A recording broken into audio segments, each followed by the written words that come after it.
বিয়ে করার মাধ্যমে আপনি আপনার একটা গুরুত্বপূর্ণ জিনিস, স্বাধীনতা, এটা একটা নারীর কাছে আপনি বিক্রি করে দিলেন। কিভাবে জানেন?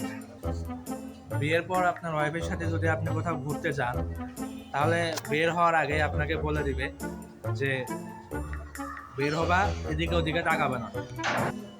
এটা বললো ঠিক আছে, এদিকে ওদিকে তাকালেন না, এখন আপনি তো সামনে তাকাতে হবে, তাই না? মাথা তো আর পিছনে ঘোরানো যাবে না। তো এদিক ওদিকে তাকাইলেন না দেখেই এমন না যে আপনার থেকে আপনার ওয়াইফের চোখ আপনার দিকে আর নাই। ও কিন্তু ঠিকই আপনার দিকে তাকায় আছে, আপনি কই তাকাচ্ছেন কি না তাকাচ্ছেন, আপনি কিন্তু আশেপাশে তাকাতে পারতেছেন না। ও না করছে, কিন্তু আপনি সামনের দিকে তাকায় আছেন। তো সামনের দিক দিয়ে একটা মেয়ে গেল, আপনি কিন্তু ওদিকে তাকান নাই, ও কিন্তু আপনার সামনে দিয়ে গেল, কিন্তু আপনার ওয়াইফ আপনার পাশে লক্ষ্য করতেছে বিষয়টা।